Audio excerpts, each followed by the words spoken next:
Dear friends, good afternoon to you all. Today we would like to talk about the choices we make.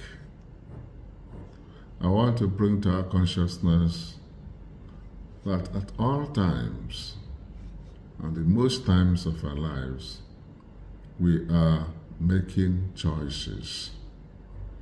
Sometimes we make conscientious effort to be aware and awake when we're making those choices. Sometimes we make choices without knowing the fullest implications of the choices we've made.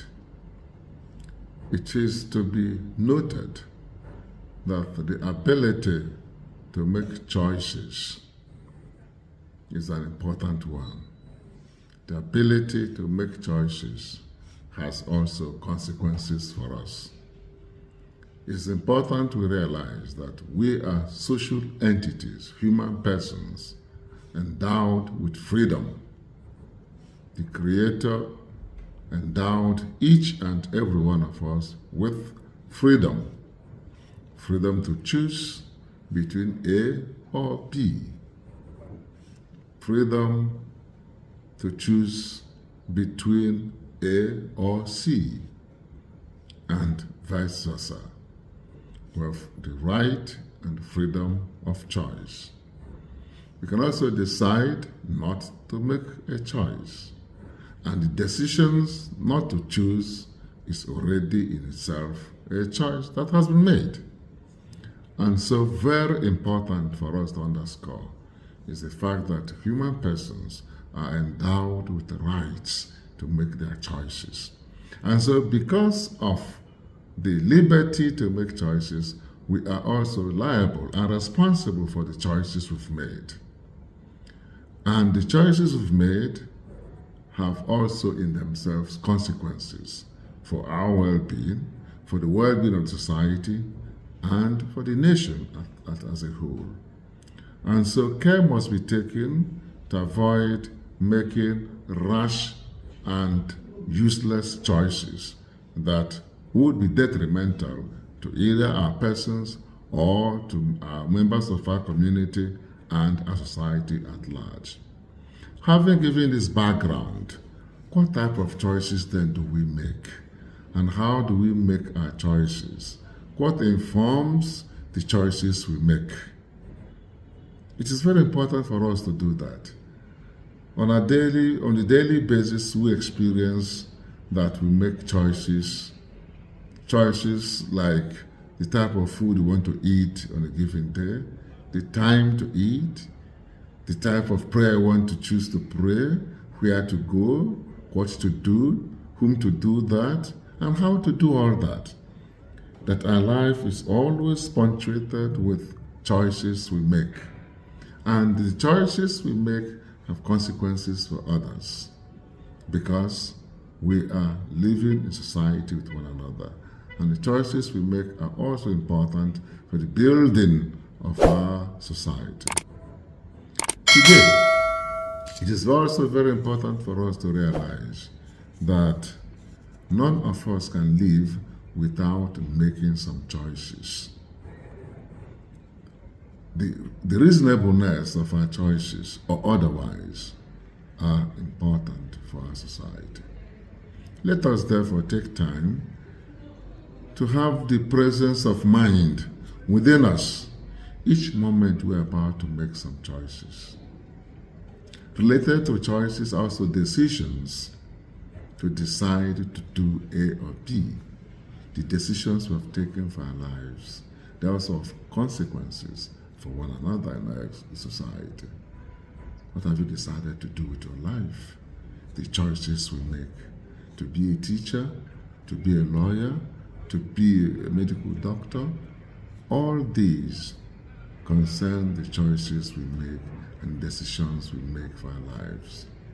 It's also important for us to make decisions to do good to others, decisions to be of service to our society, decisions to give back to society from what I've received from society, to help as much as is possible to see that we leave our environment better than we found the environment.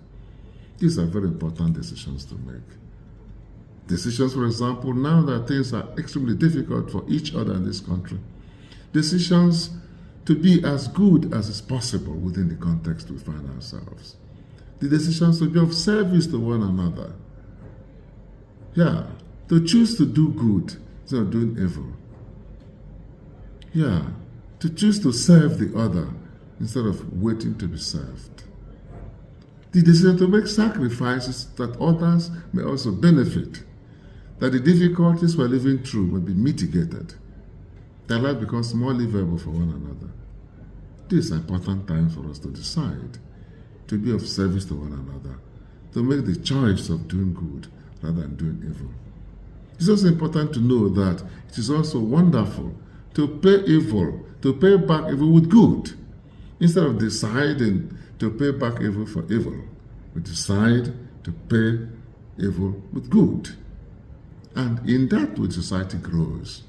When we know that we have paid evil with good, then goodness multiplies. And so people are motivated to make such decisions. And so decisions have consequences for the well-being of society. Dear friends, we can only make such good choices when we are healthy and happy and able. Times will come when we will not be able to make good decisions and good choices and good actions. So today is a day we have, and we thank God for the opportunity of today to be able to make decisions, choices that will bear fruits and reasonable outcomes for the well-being of others.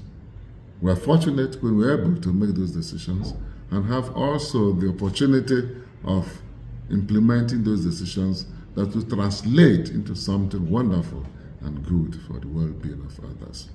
Our society cannot be built on paying evil for evil. Our society cannot survive and thrive when we do not make good choices for the growth of society. Our society will not also prosper in any form or shape when individual members of society are not prepared to make the sacrifices required. Sacrifices of their time and energy, sacrifices of their own comfort to see that the well-being of others, the well-being of society is taken care of. We are not without hope. We are being encouraged by the acts of goodness we experience daily among different people in different contexts. There are so many men and women in this society, especially in these moments of difficulty, who spend their time on a very daily basis, multiplying goodness in the workplaces, multiplying goodness even in our streets, multiplying goodness everywhere they find themselves. And that is the hope we have, that our society will prosper. We are not going to be condemned by the indifference and the darkness of the moment. No. We are going to overcome through good works, through good choices, through good decisions. As we do that, may God grant us the courage and grace to persevere in doing those things that are good in themselves, and then contributing to the well-being of our society through such good decisions and good choices. Shalom.